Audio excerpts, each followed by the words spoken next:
होता है। आप प्रधान जी के द्वारा पुनः 51 रुपये का मान आशीर्वाद। का प्रधान जी फरमाइश अलग बताओ तो है बाबू फाट गए। हाँ नहीं अब फटिंगे बाद में पहले भी रहा सुना जाए। अब स्वर दई क्या जा बजाई के चला तू बोल है तो भी रहा बदे अब तू बैठ जाता बहुत नहीं रहा। काका देखा ता दुनिया कुर्सी पर मार कई ले दे वहाँ कुर्सी खाली छोड़ के आखियाँ खड़ा है। तू मसाला पीसे जाया अब ए स्वर बजाई क्या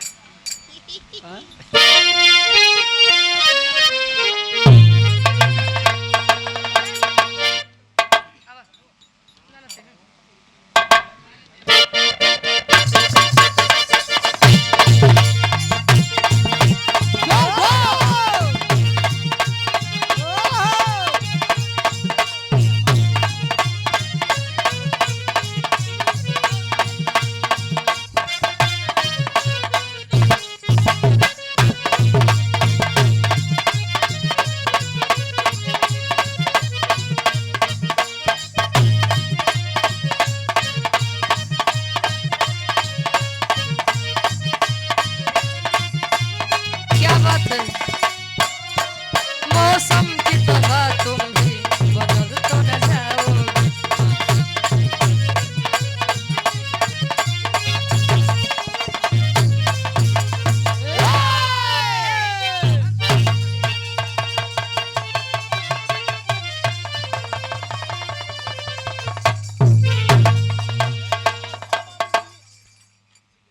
एक हास रस के बिरहा आप सबके बीच में आशा न पूर्ण विश्वास बा अगर सुनबा समझबा यहाँ घरे भगवावे आया है। मनीष सरोज आप गार्जियन जी समाज सेवी 51 रुपये का महान आशीर्वाद। अच्छा दुनिया में मेहरारू से लड़के पैदा करत है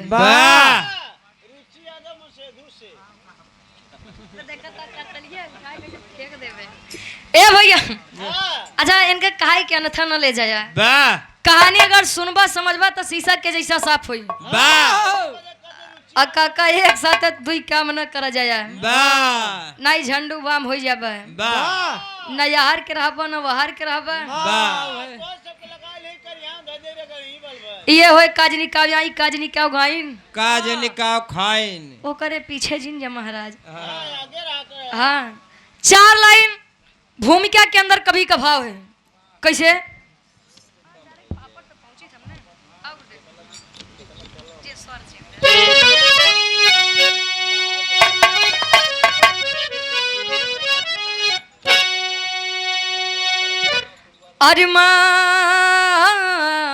अरमान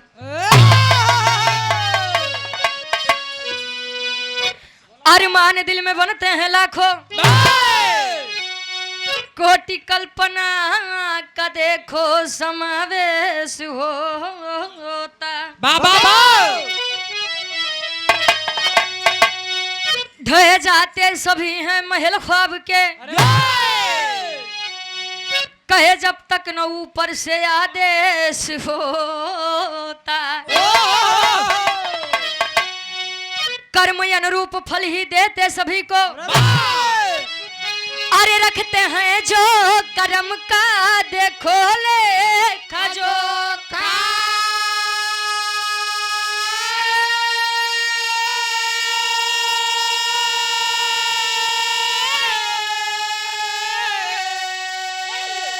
गलत कर्म का है नतीजा भयंकर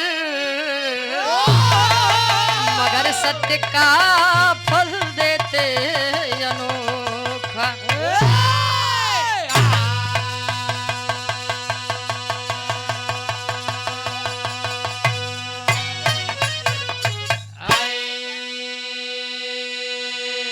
अरमान दिल में बनते हैं लाखों कोटि कल्पना का देखो समावेश होता ढह जाते सभी हैं महल ख्वाब के अरे जब तक न ऊपर से आदेश होता कर्म अनुरूप फल ही देते सभी को रखते हैं जो कर्म का देखो लेखा जोखा। कहा जाता है ना समय से पहले ना भाग्य से ज्यादा कुछ नहीं मिलता किसी को कुछ नहीं मिलता। समय यदि चाह ले तो राजा से रंक बना दे, चाय नहीं चाह ले। और समय यदि चाह ले तो भिखारी से राजा बनाने की क्षमता रखता है।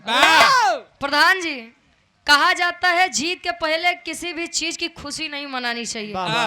नहीं पता लगे हुए कछुआ और कहानी वाली देख ला है, खरगोश वाली। खरगोश का बड़ा घमंड रहन, हम तो जीत गए।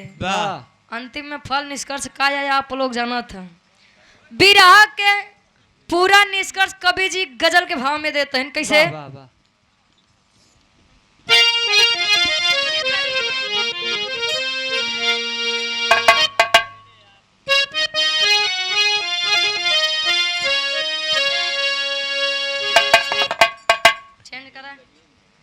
समझने वाले समझेंगे।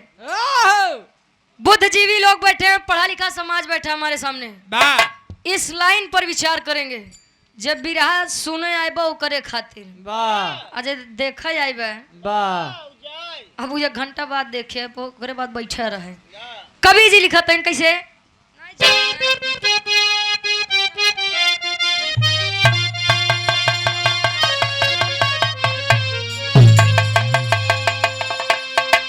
अरे जिंदगी में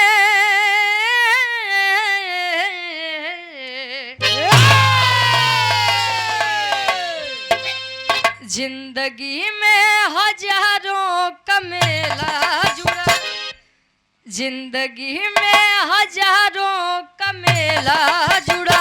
हंस जब जब उड़ा तब अकेला उड़ा, हंस जब जब उड़ा तब अकेला उड़ा, हंस जब जब उड़ा तब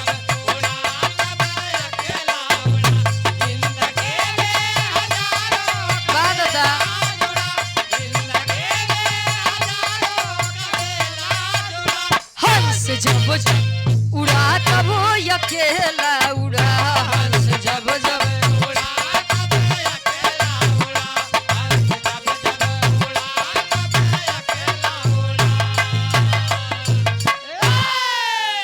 धर्म क्या बड़े भैया अनिल प्रजापति जी पारा मोड़ से 51 रुपए का महान आशीर्वाद।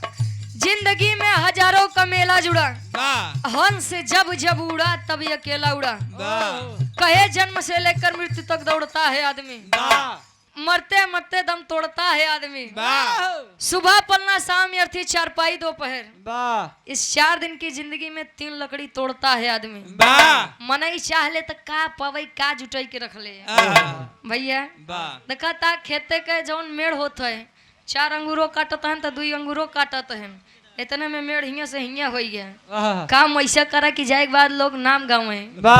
कभी का भाव है भक्त और भगवान के लिए। एक लाइन कैसे? सुनील भैया जी, आप लटकनवा से ठेकेदार साहब कौन चीज ठेका लेता हो? 51 रुपए का महान आशीर्वाद, चरणों में कोट कोट नमन है, आशीर्वाद के 4 है। अरे ठेकेदार साहब, अब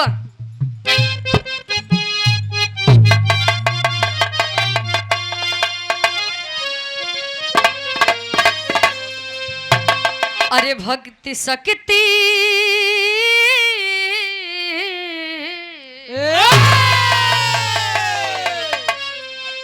भक्ति शक्ति का फंदा है ऊंचे जुड़े, भक्ति शक्ति का फंदा है ऊंचे जुड़े।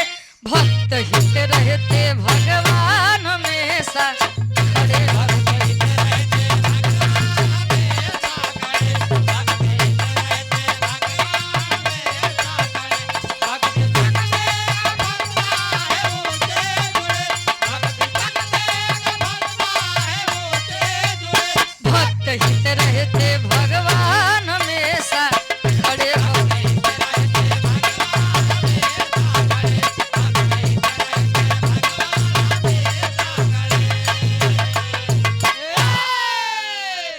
भक्ति शक्ति का फंदा है ऊंचे जुड़े, भक्त हित रहते भगवान हमेशा खड़े। कहा जाता है भक्ति और भगवान एक सिक्के के 2 पहलू होते हैं। भक्त के बिना भगवान का कोई अस्तित्व नहीं, और भगवान के बिना भक्त का कोई अस्तित्व नहीं। सावन के महीना चलत रहन, देखत रहा कितना जने कमंडल के पानी लई के काशी अमरनाथ जात रहे। माई बाबू तरसा 1 लोटा जल भरे, लड़किया कमंडल के पानी लई के जात बा चढ़ावई बदे। जय महाकाल, जय महाकाल। और आप मुरलीधर भैया जी मंगापुर से 51 रुपए का महान आशीर्वाद। कमलेश यादव भैया जी डंगरी की पावन धरती से। अरे वाह। क्या अनिल प्रजापति जी पारामोड़ से गार्जियन जी के द्वारा 101 रुपए का महान आशीर्वाद। हमरे विराह के कहानी की शुरुआत यहीं से हुआ। कैसे?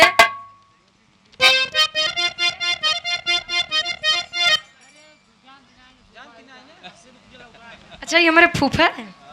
चला केहू ते आया जे कहे हम फूफा ही तोहार। आप गार्जियन जी हमारे ही ग्राम के निवासी हैं।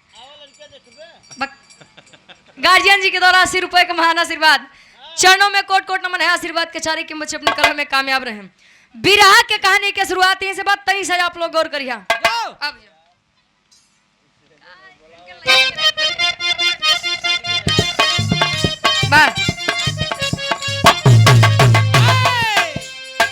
बचाता मौत के है मुख से इंसान वही, बचाता मौत के है मुख से इंसान वही, सुना है श्राप से देखो आसमान वही।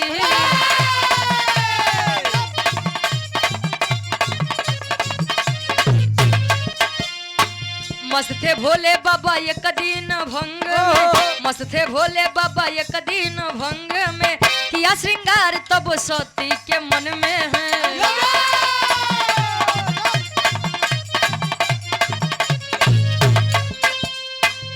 कहे नशा जब उतरा बाती बोले भोले भंडारी।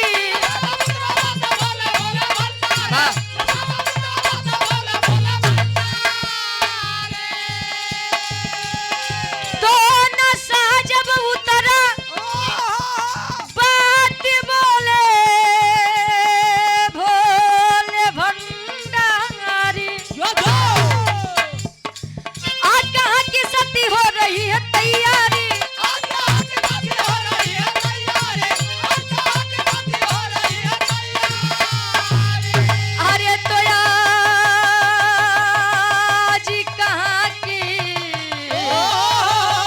सती हो रही है तैयारी।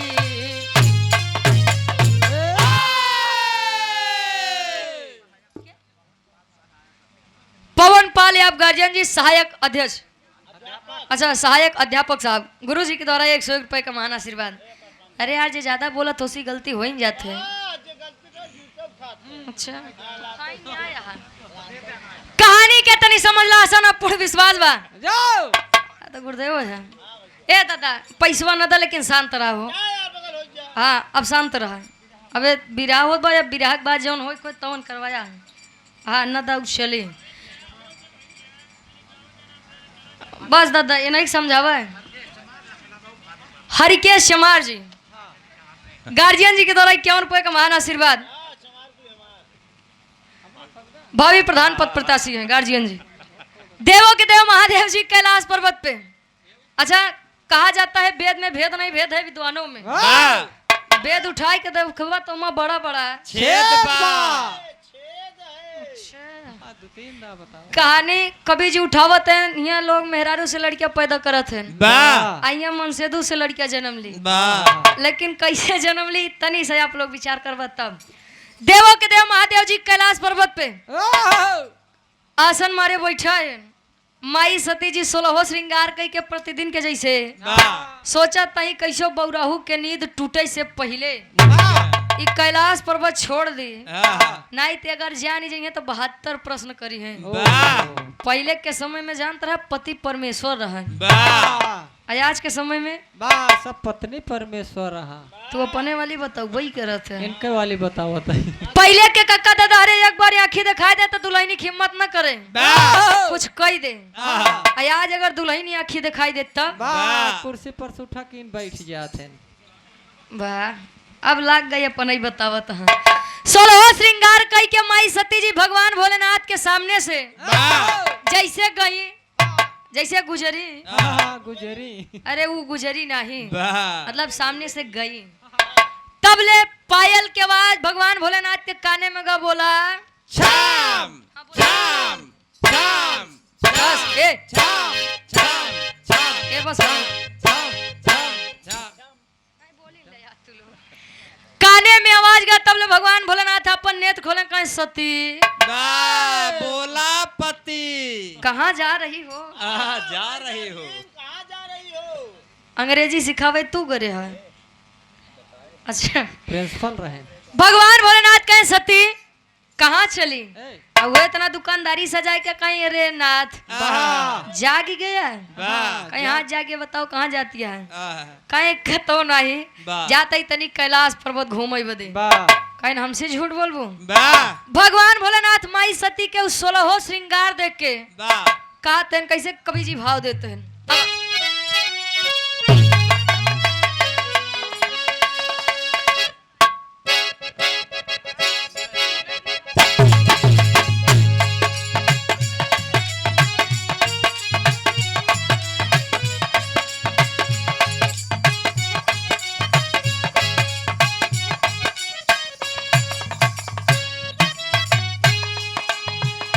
हिंदी दुनिया वालों ने गाया लइका लइकी वो देख कहे तेरे प्यार में मैं मर जावा दिल नाम तेरे कर जावा तेरे प्यार में मैं मर जावा दिल नाम तेरे कर जावा तेरे प्यार में मैं मर जावा दिल नाम तेरे कर जावा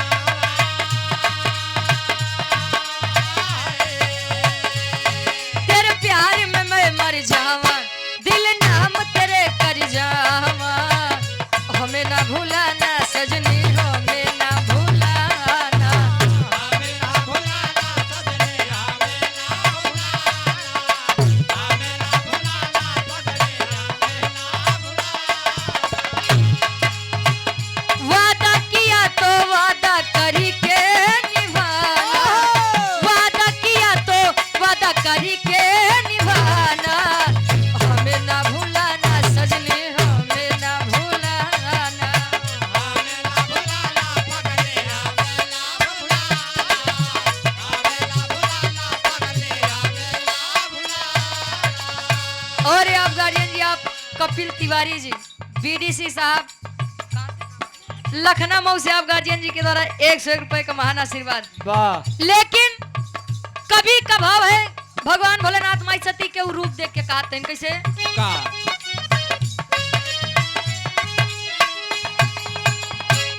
16 श्रृंगार सजाया क्यों हमसे भेद छुपाया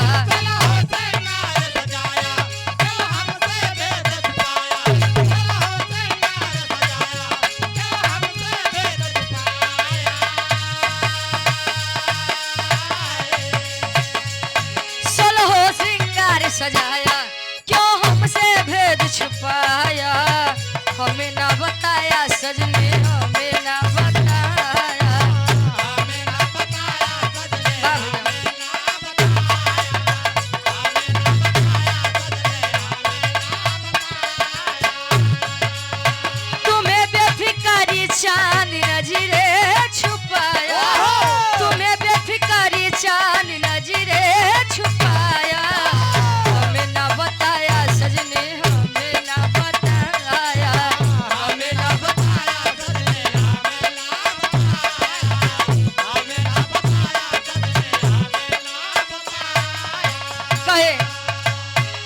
माथे की बिंदिया उड़ जाए निदिया कानों में बाली होठों पे लाली पाँव में रंगना हाथों में कंगना गाली गुलाबी साड़ी सोहे बदनिया भइलू तैयार जैसे गौन के दुल्हनिया 16 श्रृंगार सजाया क्यों हमसे भेद छुपाया हमें ना बताया सजने हमें ना बताया। भगवान भोलेनाथ कहें सती इतना तैयार तू तब नहीं होई कि आए रहो।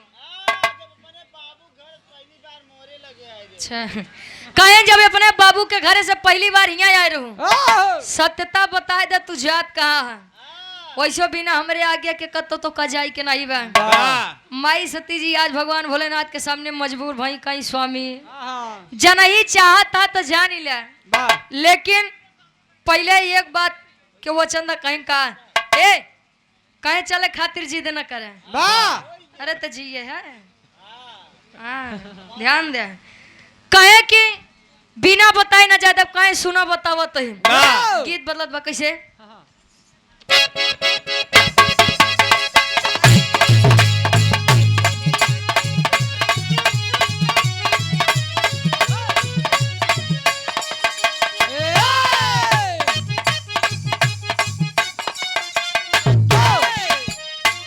कहते हैं ज्ञान जितना बांटेंगे ज्ञान का भंडार उतना बढ़ता है वाह अज्ञान जितना चुराई के रखबा है वाह, उतने कम हो वो उतना ही दिमाग के सुतरत है वाह लड़का कहे का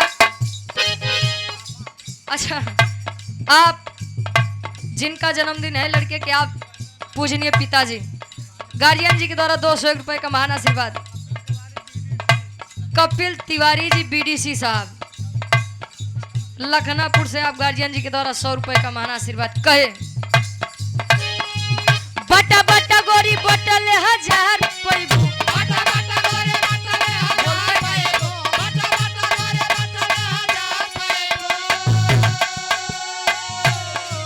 बटा बटा गोरी बटल 1000 पैबू नहीं बटा बुता नहीं बटा बुता नहीं बटा बुता का तू अच्छा पैबू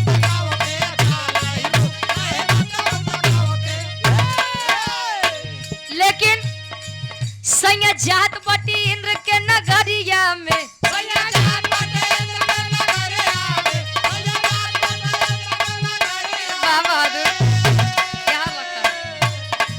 सैया जात बटी इंद्र के नगरिया में आज सभा लगी आज सभा लगी आज सभा लगी बीच बखरिया में आज सभा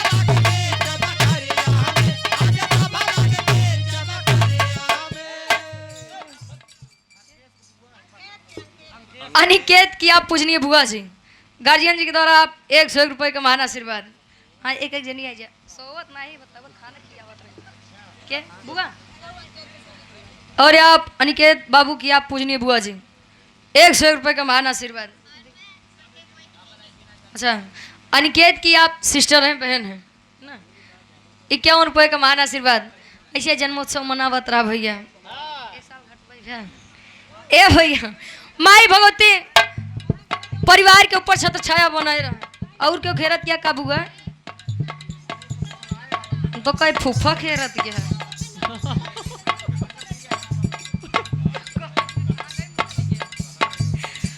कहे अब जिन देखा है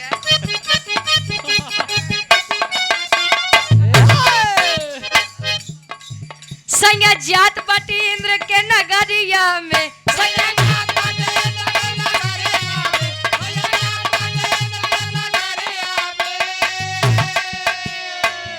संदीप सरोज गार्जियन जी 51 रुपए का महान आशीर्वाद अच्छा प्रधान प्रतिनिधि हैं 51 रुपए का महान आशीर्वाद ये नहीं देवा कर रहे नहीं समझिए भैया संज्ञा जात बाटी इंद्र के नगरिया में आज सभा लगी आज सभा लगी आज सभा लगी बीच बखरिया में आज सभा लगी बीच बखरिया में आज सभा लगी बीच बखरिया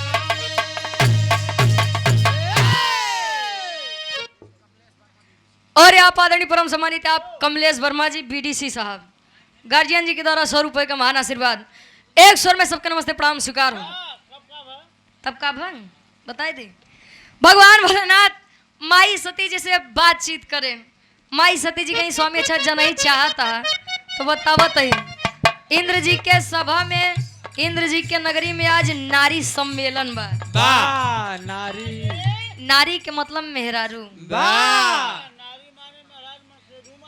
नहरा वो का तू लोग जाना तहार डिपार्टे है कहे आज हुआ नारी सम्मेलन बा आज हुआ सिर्फ और सिर्फ देवी जुटी हैं तब ले भगवान भोलेनाथ कहे इंद्र के तरी मजाल बतावत देवो के देव महादेव जी का न्योता नहीं दिए देवता के न्योता कहे न रे देवता हुआ कौनो देवता के न्योता नहीं बे फूफा बीड़ी कम पिए स्वास्थ्य खातिर हानिकारक होते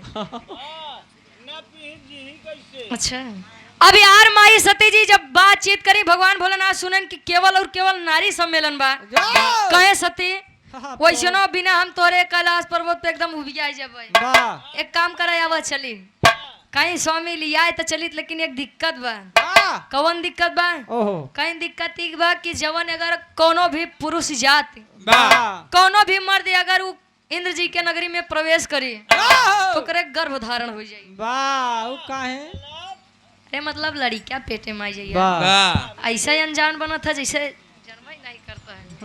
आज जब भगवान भोलेनाथ इतनी बतिया सुने तब लगा सती पागल हो गई हो, वाह दिमाग खराब हो गया है।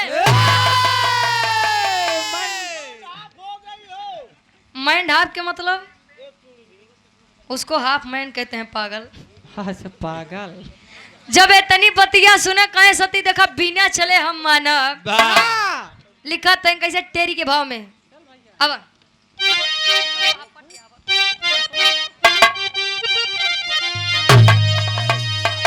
अरे सती से हमको देखो यार, हाँ अरे सती से वाह अब दानी बतिया कहे, सती से दानी बतिया।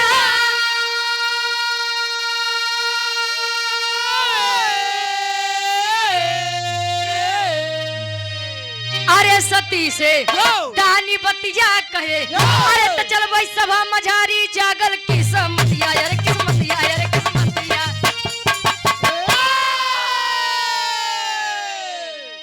ऐसा लखा जावे तुम अपने घरे चली जा, हाँ, का बाहर करी? रख लीजिए। पक फूफा देखा था गाँव नाम खराब करत है, अगाइन बैठा कुछ बोल नहीं सकता है। पैसे दिखाओ नहीं को धरे रहा बीड़ी कामे आई। कहानी के तनी ध्यान दे आप लोग। वाह सती से दानी बतिया कहे, चल भाई सभा मझारी जागल किस्मतिया। कहे सती बिना चले मानव ना दे दो। पूजनी आप हमारे फूफा जी, हमारे गांव कहे भैया हाँ तोरिक नहीं ना निवासा पाया ना। वाह नौ निवासा इतना देर से हम उनका सोचत रहे कि आप है हमारा। हाँ ये है और ना बे क्या, और सब चचा और हुआ दाई देन सब पहला दी चचा। आप गार्जियन जी परम आदरणीय परम सम्मानित हिया के भैया वो का है नो साढ़ू साढ़ू नहीं दमाद है आप। अच्छा साढ़ू है, तब कहे इतना देर में आया है। 51 का महान आशीर्वाद आप हमारी पहला दी चचा जी, इन्हीं के माध्यम से एक कार्यक्रम डन भाई। वाह विश्वास माना फूफा 11 बजे रात गए हैं। हाँ हैं भैया ए भैया कहन बिरहा करे पापा कहने रे यार रतियम को 11 बजे कहन नहीं यार बिरहा करे बस सड़ुआने बर्थडे बा। वाह पापा कहन जब सड़ुआने बर्थडे बा तू का कर में जाइए। कहने रे मतलब सड़ुआनी की लड़किया बा महाराज, आहा ऐसे जहाँ रहा जनात रहा बर्थडे से मनावत रहा, वाह चम आराम से जान रहे टेंट आगे खड़ा बा। बेइज्जती बेकार कर ए भैया कहानी के ध्यान दिया यार। भगवान भोलेनाथ माई सती से कहन बिना चले मानव ना कहीं अच्छा ये एक दिक्कत बा कहीं का कहीं जो नहीं तुआ वाह कहे इतना बड़ा विशाल रूप बा तो आप पहले का हटावा कहीं तब एक भौरक के रूप बनावा, ये जूड़ा में रखब और रख के लई के चलब, वाह श्राप से भी बच जाएंगे और आनंदो ले हुआ। वाह भगवान भोलेनाथ खुशी के मारे हुए अपन विशाल रूप छोट के रूप बनाए वाह बनाए माई सती जी के गजरा में जैसे बैठे वाह माई सती जी धई चोटी धाई धई गजरा धाई चोटी धाई गजरा धाई रोटी धाई बकरा धाई रोटी धाई बकरा। रोटी बकरा यहाँ खाया यहाँ। सावन बीत गया बा दरअसल कक्का 1 महीने सावन में बिछड़ा रहे बेचारे ने, वाह 11 महीने सोवत थे 1 महीना जागत थे ने लोग। अच्छा 1 महीना जागत थे अब वो जब जागो तब सवेरे ना भाई। वाह हाँ 1 महीना जाग के तो 3 दिन दे भाई। अब यार माई सती जी रखी तब ले भगवान भोलेनाथ कहें सती अब हमार फटी बोले दे कहे सती लागत बा बचिया बचब ना कहीं का भाई कहें बड़ा कस के बांधे अब पहले यहाँ समका निकाल रहा है चुम मारे बैठा रहा है। जब कहत रहे न लिया चल तब तो चले खातिर बड़ा जीत करे रहा, अब बैठा रहा। इंद्र जी के नगरी में पहुंचन तब भगवान भोलेनाथ हरकत करत हैं। बिरहा के आखिरी गीत लगत बा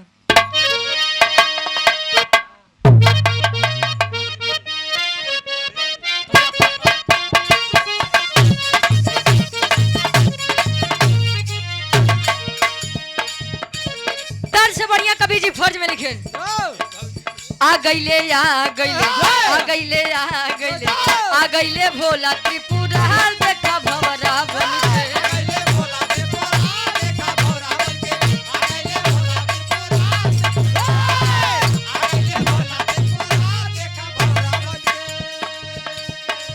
मनवा कठोए है तरार देखा भंवरा बन के मनवा कठोए है तरार देखा भंवरा बन के आ गईले भोला त्रिपुरार देखा भंवरा बन के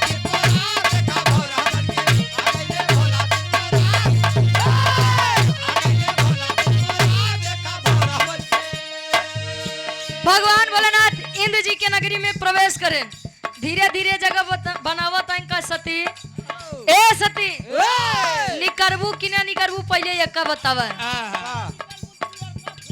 काहे छियो मारे बैठा रहा निकारब उकारब ना काहे तू ना निकरबू हम खुदे जुगाड़ बनाऊ धीरे धीरे जगह बनोता ना तब ले किए का भोला ना माने बतिया भारी कह दिहले घतिया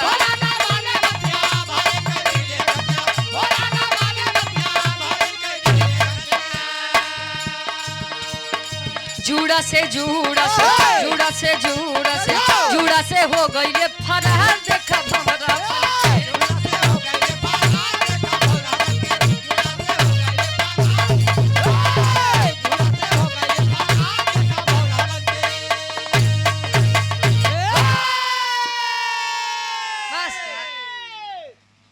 जुड़ा से हो गईले फरार देखा भंवरा बन के गोहारे लेबर तो पैसा लेके आए भैया कम से कम लगावा ही दे हाँ जौन खाए पी यहाँ कुल पच ही जाए में यार भगवान भोलेनाथ धीरे धीरे जगह बना पाए कहे अब तू रहा तो हर काम खत्म जगह बनाए आ जब जगह बनाए तनी डखना पखना सही भा पंखा सही भा तो कतो याद देवी के ऊपर खतवा देवी के ऊपर कतो यार गिरत कतो हार गिरत कतो यार से झटका जाता कतो हार से पटका जाता कहन तेरी मेहरारू की अबे तू जानी न पाऊ हम के यही जनतू तयस करतू न वह ते हम अपने असली रूपे में आयन आयन तब आप आदरणीय परम सम्मानित प्रधान जी के आप पूजनीय चाचा जी आप कैलाश नाथ यादव जी 101 रुपए का महान आशीर्वाद का खड़ा कर दिन हो त्रिशूल पूरा बोला करा है